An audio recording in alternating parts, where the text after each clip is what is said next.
셋째 날, 우상 숭배의 재현. 네, 마지막 때에 있을 예배에도 이 우상 숭배가 제한된다는 그런 내용으로 공부를 해보도록 하겠습니다. 이 세상의 역사의 마지막 사건들에 있어서 가장 쟁점, 포커스가 되는 게 무엇인가요? 경배, 예배의 문제이죠. 우리가 창조주 하나님을 경배할 것인가? 아니면 피조물을 경배할 것인가? 결국 경배, 예배의 문제가 되겠습니다. 하나님께 충성할 것인가? 아니면 하나님 대신에 복종을 요구하는 또는 누구에게 충성할 것인가? 다니엘이 세 친구에게 요구했던 건 무엇인가요? 하나님께 경배하는 것 대신에 무엇을 경배하라고 했나요? 금신상에게 절하라고 요구를 했잖아요. 그래서 이 사건을 통해서 마지막 사건들을 바라본다는 얘기입니다. 그 사건이 그냥 과거에 있었던 일로 끝나는 것이 아니라 다니엘 세 친구들에게 있어서 하나님께 대한 충성은 최우선순위였는데 그들에게 무엇을 요구했을 때 하나님 대신에 다른 피조물 혹은 다른 사람을 경배하고 충성하라고 했을 때에 그 문제가 그 당시로 끝나는 것이 아니라 앞으로 있을 마지막 때에 다시 어떻게 재현된다는 것입니다. 그래서 이러한 시련의 때에 하나님께 끝까지 신실한 자는 어떻게 된다? 보상을 받게 된다. 하나님의 아들이 그들을 보호했던 그 이야기가 다니엘 3장에 나와 있잖아요. 마찬가지로 하나님께서 보호하신다는 것입니다. 그래서 무슨 말씀이 주어졌나요? 죽도록 충성하라. 그리하면 내가 생명의 면류관을 내게 주리라. 이기는 자는 둘째 사망의 해를 받지 아니하리라. 네, 이러한 약속이 충성된 사람들에게 주어져 있습니다. 그래서 마지막 때 예배는 다니엘서 3장에 나와 있던 이 내용을 통해서 우리가 계시록 13장과 14장에 있는 내용을 맞출 수 있다는 것입니다. 다니엘 3장에는 무슨 내용이 나와 있었나요? 느부갓네살이 신상을 만들고 모든 사람에게 경배하라고 강요하고 예배하지 않는 사람은 다 죽인다고 했죠. 그리고 이때에 3명의 신실한 젊은이가 절하기를 거부했어요. 그래서 그들은 왕과 백성 앞에서 자신들의 믿음을 증언하는 이야기입니다.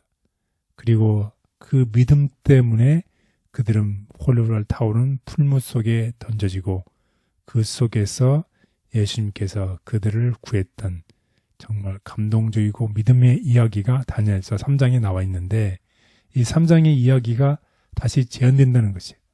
그래서 계시록 13장과 14장에 보면 둘째 짐승이 무엇을 만드나요?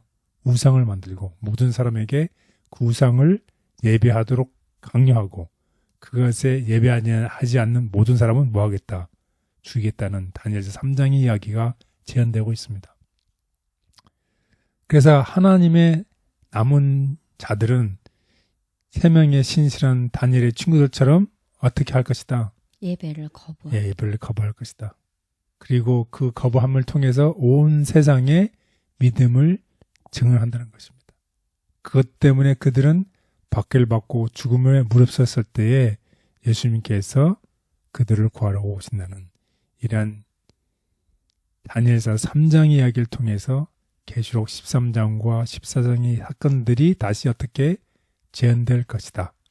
이런 일들을 통해서 우리가 더욱더 믿음 안에 살며 우리 앞에 닥칠 일들이 우리가 하나님을 우리의 핍박과 우리의 어려움을 통해서 어떻게 우리의 믿음을 통해서 하나님을 나타낸다는 것을 꼭 기억하시면 좋겠습니다.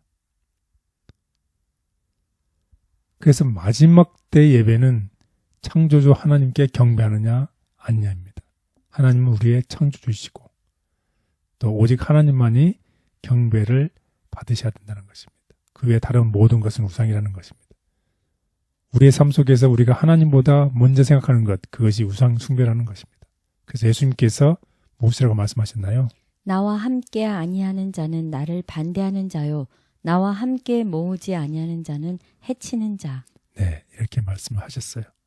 그래서 마지막 사건들은 이 진리를 극렬하게 앞으로 드러낼 것입니다.